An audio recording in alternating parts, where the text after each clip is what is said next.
philosophique basée sur des réalités scientifiques, on peut affirmer avec confiance que l'existence de Dieu est scientifiquement raisonnable. Pourquoi est-ce que Daniel, qui mangeait des légumes, avait une meilleure mine que les autres jeunes gens qui mangeaient à la table du roi? Ça veut vous aller chercher ce qu'il y a dans les légumes. C'est vrai, il mangeait des légumes et il priait. Pythagore nous dit que oui, il y a certaines mathématiques, mais pour approfondir les mathématiques, accéder au secret de l'ordre du monde, il faut passer par la sorcellerie.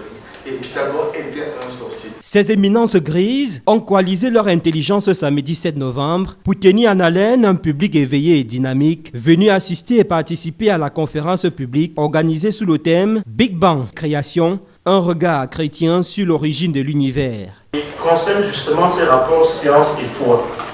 Est-ce que vous ne pensez pas, et là c'est un chrétien africain qui parle, est-ce que vous ne pensez pas qu'aujourd'hui, on a justement plus de sécurité avec la science qu'avec la foi? Doit-on considérer les découvertes scientifiques comme des vérités, étant donné que demain ces vérités peuvent être contredites? Cela dit, il reste une petite différence qui est importante et qui rejoint une autre question qui a été posée tout à l'heure, c'est le problème de l'interprétation. La Bible, le texte est une chose, son interprétation c'en est une autre. Les vérités les plus fondamentales de la Bible sont absolument claires. Le salut par la grâce est non négociable. Mais il y a d'autres réalités qui, elles, doivent être interprétées et des fois les avis divergent, mais c'est en général sur des vérités qui sont secondaire. Cette conférence tenue à Yaoundé est une initiative du groupe biblique des élèves et étudiants du Cameroun-Gébec avec un objectif clairement énoncé. L'objectif principal est de susciter un débat critique entre science et foi. Depuis longtemps, on a essayé de placer séparer ces deux concepts, croyant que c'est séparé. Mais nous voulons donc susciter un débat au sein de la communauté des chercheurs afin qu'il y ait montrer cette relation entre ces deux concepts. Dans les premiers temps, c'était ensemble, mais avec le modernisme, les gens ont tendance, les gens sont un peu désaxés et autres. Donc notre objectif, c'est que les gens puissent débattre sur ce concept et puis et leur antenne soit éclairée. Il faut le savoir, cette conférence rentre dans le cadre du projet Sciences et Développement en Afrique francophone. La coordonnatrice de ce projet donne quelques actions concrètes réalisées dans le cadre de ce projet dans 3 villes, à savoir Abidjan, Yaoundé et Kinshasa. L'objectif est la formation des étudiants chrétiens sur cette thématique. Donc, en ce qui concerne les différentes activités qui ont été mises en œuvre, au mois de janvier, nous avons effectué une visite exploratoire dans les 3 villes pour rencontrer les étudiants, les représentants des églises, les représentants des groupes estudiantins chrétiens. Et aussi, au mois de juin, nous avons commencé la recherche de mai-juin. Cela concernait une quinzaine d'étudiants par ville et une dizaine de professeurs aussi. Et nous sommes ici pour continuer aussi la recherche et pour commencer la formation des étudiants.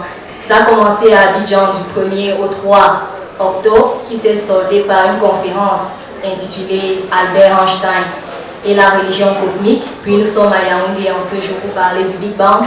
Et la semaine prochaine, le 14, ce sera à Kinshasa pour parler du Big Bang avec le même orateur. L'orateur principal de cette conférence est un cosmologue. Je m'appelle Sylvain Bréchet, je suis enseignant à l'École polytechnique fédérale de Lausanne en Suisse et j'ai fait un doctorat en cosmologie théorique. La cosmologie théorique, c'est la branche de la physique qui s'intéresse à l'histoire et à l'évolution globale de l'univers dans son ensemble.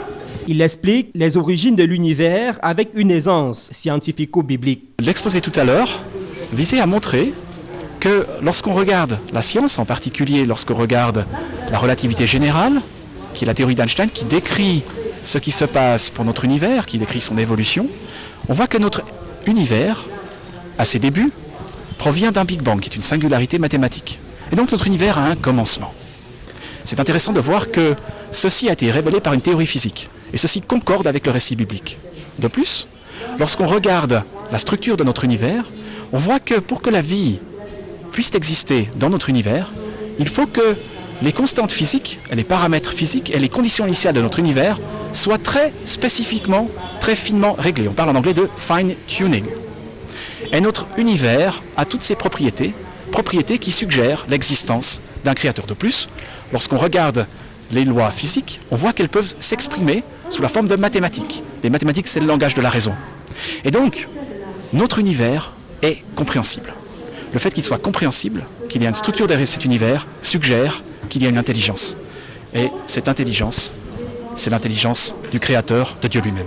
Pour l'épistémologue Jacques Chatué, il y a un déficit d'investissement de l'intelligence dans les politiques africaines. Son souhait est que les chrétiens africains comprennent la nécessité du savoir parce que le savoir est un pouvoir. Ne cherche pas le savoir seulement pour le diplôme seulement pour l'emploi. On recherche le savoir aussi pour la technologie, on recherche le savoir aussi pour l'intelligence, pour la sagesse, on recherche le savoir aussi pour la stratégie. L'intelligence sera dans l'avenir la denrée la plus recherchée. Voilà ce que dit un philosophe. Les nations se classeront selon le degré d'importance qu'elles auront reconnu à l'intelligence. Ce déficit se fait aussi ressentir dans les églises en Afrique, car selon ce philosophe, aucun effort n'est fait sur l'apologistique. En Afrique, l'accent est mis sur l'évangélisation, sur les enseignements. L'accent est mis sur la prophétie, elle est mise sur l'intercession. Mais il n'y a pas d'accent sur l'apologétique. L'apologétique, c'est la défense des intérêts de Dieu à partir des domaines dans lesquels ils sont les plus attaqués. Dans la vie moderne, ces trucs de Dieu sont particulièrement attaqués. Dans le champ du droit, question des droits de l'homme, qu'est-ce que c'est? Qu'est-ce que ce droit porté par une liberté négative, être libéré sans être libéré pour, ainsi de suite. Qu'est-ce que le droit? La Bible a un point de vue sur le droit, et qui n'est pas celui qui est en faveur dans le monde actuel. Ensuite, l'économie. L'économie vise-t-elle simplement le profit ou bien la gestion du monde que Dieu nous a donné? Il y a toute une conception, une approche biblique de l'économie qui n'est pas bien connue, qui n'est pas bien articulée. Enfin, les sciences elles-mêmes. Je crois que dans ces trois terrains-là, il n'y a pas de chrétien, n'est-ce pas, qui est assez loin pour commencer à défendre les intérêts de Dieu. Écrivain prolixe, ce chercheur compte déjà 9 ouvrages sur le marché de la consommation l'ivresse. Le dernier, publié en 2014, est d'ailleurs centré sur cette question de sciences de développement qu'il considère comme étant une imposture théorique. La science du développement, les sciences commencent dans nos structures académiques, les sciences du développement. Qu'est-ce que ça veut dire, sciences du développement? Nous n'avons pas besoin de développement. Le développement ne veut rien dire. Nous avons besoin d'industrialisation. Et je crois que ceux qui nous encouragent au développement ne nous encourageront jamais à l'industrialisation. C'est tout à fait deux choses différentes, deux choses à l'opposé. La logique et les slogans du développement sont organisés à partir du PNUD, organisme en charge du développement de l'ONU, et par l'USAID, n'est-ce pas, l'organisme en charge du développement du Congrès américain.